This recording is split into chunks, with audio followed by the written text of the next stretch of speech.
Hello everyone, welcome back to this new video. Today I'm gonna show you how to make cinematic shots in DayZ editor. So for that we need to boot up our DayZ and it's also gonna automatically open your Steam.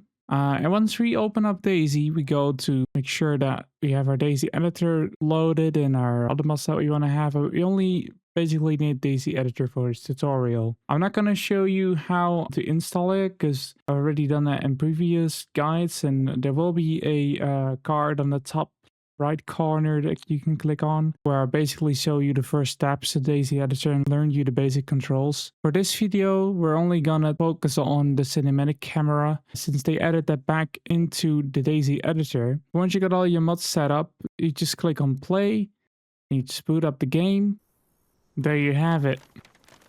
So for this tutorial we're just gonna be on Chennars, but this camera would work on every map because it's built in the mod, and we're on the airfield. We can do some shots over here, I guess. But yeah, basically, as you can see here, we got cinematic camera now. This looks almost like it did before on the other camera, and it basically just works the same. Only the UI looks a bit different than it used to be. Still literally the same as last time. If you watched my previous guide, you just put one point, the starter point somewhere and the end point somewhere, and then you just roll the camera basically. You choose an amount of speed and that's how fast the camera will record it for you, and then you can just record the camera with your recording software, take that clip and put it in your video. So for this I want to just go do an easy back to forth shot. I think you just click on cinematic camera, you click on add node, and this will already set this on this position automatically, I think. But to make sure, you can just click the plus icon and set from current, which makes it so that it starts from this position. And then the segment time is on how long the clip is gonna be, basically. So I'll just put this on 120 seconds, I think, is it? And then I say I wanted to stop the camera around here. I add another node.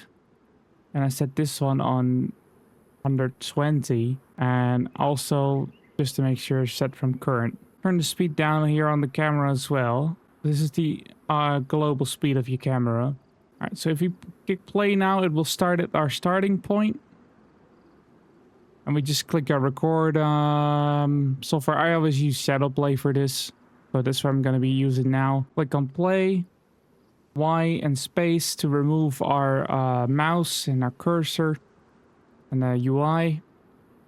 And there you have it.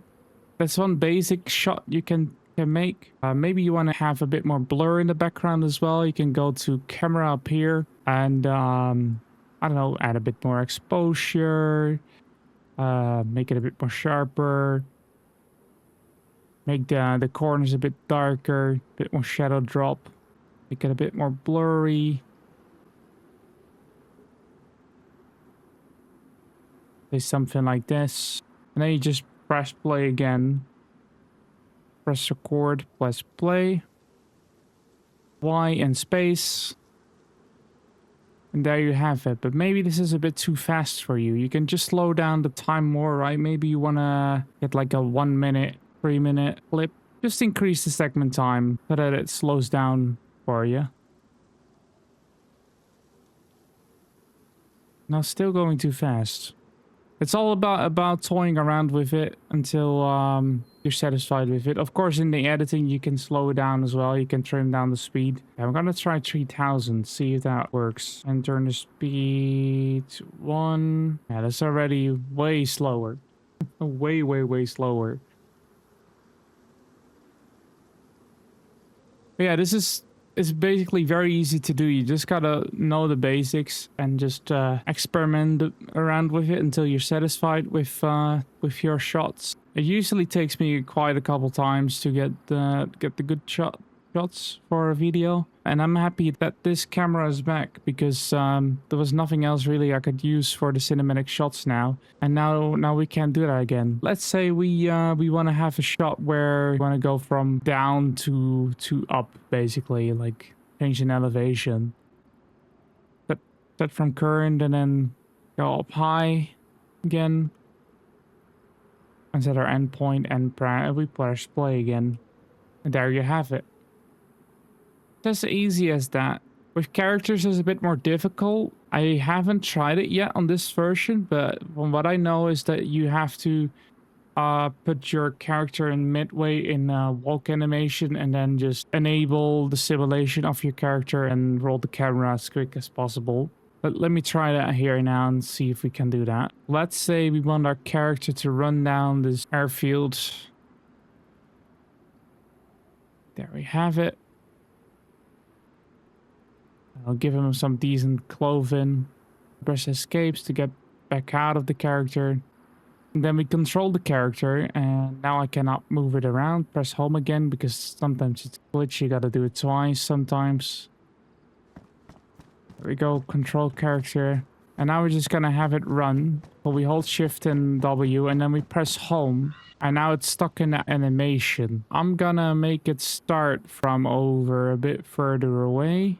Up here and then follow the character along towards here, I would say. Then we press record. This, you gotta do this a couple takes though to get it right, I would say. Go to properties, enable simulation. And now we gotta start and the character's already way too fast. All we could do is press Ctrl Z and it would spawn it back. No? Why is it not working?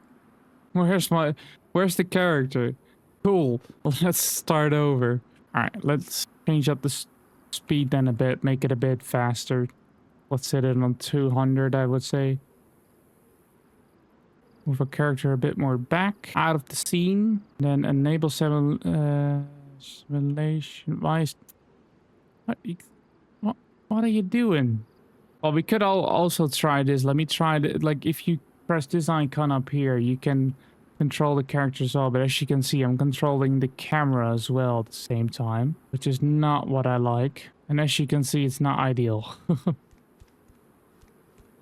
Okay, yeah, so this is still a bit tricky. I would say it would work, but you really gotta time it right. I think you get my point on how to do it, right? But yeah, that's about it, basically. Guys, thank you so much for dropping by to this cinematic tutorial. I hope it was helpful for you guys. If you have any more questions, feel free to ask them down into the comments. I also will link the Discord of the DayZ editor in the description. If you have any bugs or any issues with the DayZ editor, it could be that there's some answers or some problem solving in the Discord, or if you want to report a bug, if it's not already there, you can do that there. Consider subscribing if you want to see more of these guides or tutorials, and I'll see you guys in the next one.